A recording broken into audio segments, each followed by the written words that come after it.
Good morning बच्चों। कल हमने पढ़ी थी दीर्घ संधि, तो आज हम पढ़ेंगे गुण संधि। गुण संधि। गुण संधि का सूत्र क्या है? आद गुणा। गुण संधि का सूत्र है आद गुणा। तो बच्चों इस संधि का नियम क्या है? तो हम सबसे पहले नियम देखते हैं। नियम क्या होगा इसका कि जहां पर कि जिस संधि में यदि ए या आ के बाद ह्रस्व आ जाए, चाहे दीर्घ आ जाए, जैसे ई, ओ, री और लिरी आ जाएं, तो यानी कि जिस संधि में ए या आ के बाद ई, ओ, री, लिरी आए तो वहां पर कौन सी संधि होती है? गुण संधि होती है, क्योंकि ए या आ के बाद ई, उ, री, लिरी आने पर इनका क्या बन जाता है? ए, ओ, अर और अल, ये बन जाते हैं। कि अगर हम ए के साथ ई को मिलाएं तो हमारा क्या बन जाएगा? ए बन जाएगा। ए या आ के साथ हम ऊ को मिलाएं तो हमारा ओ बन जाएगा। ए या आ के साथ हम री को मिलाएं तो अर बन जाएगा। ए या आ के साथ हम लिरी को मिलाएं तो अल बन जाएगा। अब वो कैसे बनेगा वो हम बताते हैं। जैसे कि गण प्लस ईश, गण प्लस ईश। अब यहाँ पर गण में ए आ गया, ए का स्वर आ रहा है, यानी कि गण जब हम बोल रहे हैं तो उसमें ए की ध्वनि निकल रही है, तो यहाँ आ गया हमारा ए। अब यहाँ पर क्या दिया हुआ है? बड़ी ई दी हुई है। हमारा क्या बन गया? ए और ई जब हम मिलाएंगे आपस में तो हमारे क्या बन जाएंगे? ए बन जाएगा। तो जब हम उसको संधि बनाएंगे तो हमारी क्या बनेगी? गण प्लस ईश, यानी कि गणेश।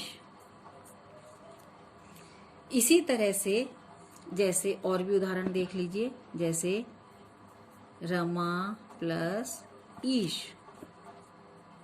अब यहाँ आ दिया हुआ है, यहाँ पर आ गया, यानी कि आ और ई दोनों का मिलने पर क्या बन गया? आ और ई। हमने पहले ही बताया था चाहे ए आ जाए या फिर आ जाए तो इनका मिलाने पर क्या बनेगा? ए बनेगा। तो हमारी संधि क्या बन गई? रमा प्लस ईश, यानी कि रमेश। तो बच्चों एक तो इस चीज का ध्यान रखना होता है कि जो भी हमारे शब्द होते हैं, जो विच्छेद हम करते हैं, संधि विच्छेद करते हैं, उनका हर शब्द का एक मीनिंग होता है। कोई सा भी शब्द हो उसका मीनिंग होता है, बिना मीनिंग का कोई शब्द नहीं होगा। इसी तरह से अब जैसे सुर, और भी उदाहरण देख लीजिए कि सुर प्लस ईश। अब यहाँ पर फिर रे में ए की ध्वनि आ रही है और यहाँ पर आ गया बड़ी, तो हमारा क्या बन गया? ये ए। तो ये अब जब हम संधि बनाएंगे तो हमारी क्या बन जाएगी? सुरेश। इसी तरह से अब करेंगे हम ओ वाला। अब जैसे ओ वाले में ये आ गया, जैसे कि मान लीजिए सूर्य प्लस उदय। अब यहाँ पर क्या है हमारा? सूर्य, ए आ गया, ए के बाद यहाँ पर आ गया अब ओ। हमने ये उस दिन भी बताया था कि एक पहले वाले का आखिरी शब्द होता है और दूसरे वाले का पहला वर्ण होता है। जब दोनों के मिलकर बनते हैं, जब दोनों पास पास आ जाते हैं, तब जाकर हमारी संधि बनती है। तो अब यहाँ पर ए लास्ट का, इसका पहले वाले शब्द का लास्ट वर्ण क्या है? ए आ गया सूर्य, ए की ध्वनि आ रही है, और उसमें दूसरे वाले में ऊ आ रहा है पहले, तो हम ए और ऊ को मिलाएंगे तो हमारा क्या बन जाएगा? ओ बन जाएगा। तो अब हमारा जब हमने इसको संधि बनाई तो हमारी क्या बन गई? सूर्योदय।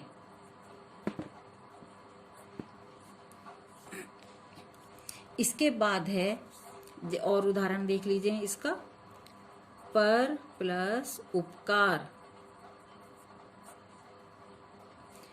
पर, ए आ गया, इसके बाद फिर से ऊ आ गया, क्या बन गया, ओ बन गया, ए और ऊ मिलकर ओ बन गया। तो हमारा ये क्या बन गया, फिर से संधि जब हम बनाएंगे तो हमारी बन गई प र, फिर ये ओ आ गया, परोपकार।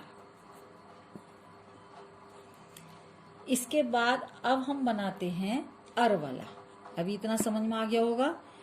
एक तो ए का बन गया, ये जो हमने शुरू में बताया था, ए या आ के बाद ई ऊ री लिरी आए तो उसी तरह से अब यहाँ पर हमने ए का बता दिया, ओ का बता दिया। अब बता देते हैं अर का, कि अल में कैसे बनेगा। जैसे राज प्लस ऋषि, राज प्लस ऋषि। अब यहाँ पर देखिए, राज ए आ गया, अब यहाँ पर री दिया हुआ है। अब इन ए और री का मिलकर हमारा क्या बनेगा, अर बन जाएगा। अब जब हम संधि बनाएंगे तो हमारी संधि कैसे बनेगी, राजर्षि, राज। अब ये हमारा जो अर बना हुआ है, जो री है, अब ये छोटा हो गया, मतलब इसको आधा हो गया। ये जो हलंत वाला होता है पीछे का, वो आधा माना जाता है। तो हमारी श्री ये तो बन गई, ये पीछे का ये यही का यही आ गया, और री का हमारी जो रे की मात्रा है वो हमारी ऊपर आ जाएगी। तो ये बन गई राजर्षि। इसी तरह से महा प्लस ऋषि, यहाँ क्या आ गया, यहाँ आ गया। अब यहाँ पर फिर से ऋषि आ गया। तो उसी तरह से बनाएंगे हम इसको। आ और री जुड़कर क्या बन गया था, अर बन गया था हमारा। तो ये हो गई महर्षि, ये हो गई। अब इसी तरह से हम अल का बताना है। अभी तक हमने पढ़ लिया, ए का पढ़ लिया, ओ का पढ़ लिया, अर का पढ़ लिया। अब अल का, अल में जैसे कि तब प्लस लिरिकार है। अब ये देखिए यहाँ पर तब में ए की ध्वनि आ रही है, ए आ गया। अब यहाँ हमारा लिरी दिया हुआ है, हमने ऊपर भी बताया था, ई ओ री लिरी आ जाए तो वहां पर ए ओ अर और अल बन जाता है। तो ए और लिरी मिलकर हमारा क्या बन गया, अल बन गया। अब जब हम इसको संधि में बनाएंगे तो हमारी बन जाएगी त व ल। अब यहाँ पर अल की ध्वनि आनी चाहिए, क्योंकि अल आना चाहिए। तवल कार। अब पीछे का हम यही का यही ले लेंगे, कार है, तवल कार है। इसी तरह से और एक और उदाहरण बता देते हैं इसका। मम प्लस लिरिकार, ये बन गई हमारी इसी तरह से ए, और यहाँ पर लिरी, ये हमारा क्या बन गया, अल, अल बन गया। तो इसी तरह से जब हम इसको संधि को बनाएंगे तो हमारी बन जाएगी ममलकार, ममलकार है।